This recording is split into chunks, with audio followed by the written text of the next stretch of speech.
to best demonstrate how we can apply the different components used in Rice's index and rubric to test the cognitive viability in games, we can view the game and assign a number value to represent the level of correspondence based on that index or rubric.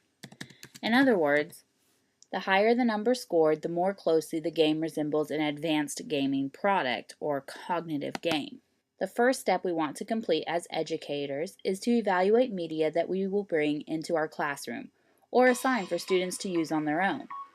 When given unfamiliar territory, it helps to have a roadmap, and that is what Rice's model will provide. The first thing we need is to follow the URL for the game PowerUp to see if it can be classified as a higher order thinking skills game. Once at the site, you can easily download the game, follow the steps for the download, and then you're ready to play. We can begin to observe the gameplay and virtual environment based on the list of components outlined by Rice. Okay, so the first component in Rice's rubric is that we look at the narrative or storyline in the game. Okay? So this should be a familiar look at the game after watching the tutorials and looking at some of the information already provided on the learning module. So is there a narrative or storyline in the game? Well, the elements in the game are complex. There's complex characters, environments, learning, and goals. So do the users care about the characters? Well, the characters represent good choices and important choices to better the environment. Students can identify with the characters and learn from them. Does the game require users to assume a role? Yes, the player in the game is a volunteer with a goal to help scientists save the ecosystem. To do this, the player must analyze elements in the game, such as objects and environments, and synthesize the new environments and apply concepts. Also, the player has to make choices so that their actions meet their goals to stop the planetary crisis. The second component explored in Rice's rubric looks at the interaction in the game. It allows interaction through use of avatars. That is, are they lifelike? Well, by hitting the H key, as we learned earlier, you can see that there's a way to customize your avatar.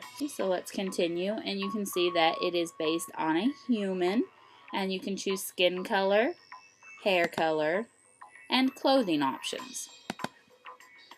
So yes, it is based on a very realistic avatar. The next thing is it represented in three-dimensional graphics with multiple views? Well, we can see here that there are several different places that I can go, but just moving the mouse around, you can see that as a human avatar, I can look up, I can look over and around, and I can move around. So I do have multiple views to look at the environment.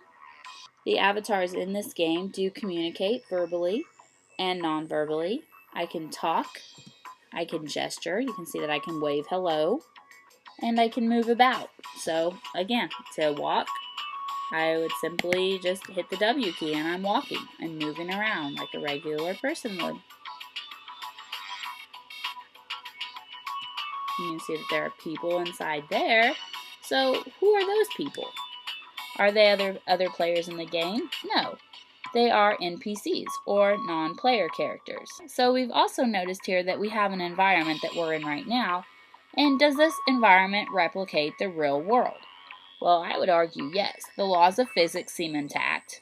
I'm walking on a bridge, I can't walk into the water, I can't turn and enter the building through the walls. I have to go around the building to find the entrance. And it's very realistic in terms of the size of the chairs in reference to myself, and the size of the environment in reference to myself. Everything seems to be very much in order.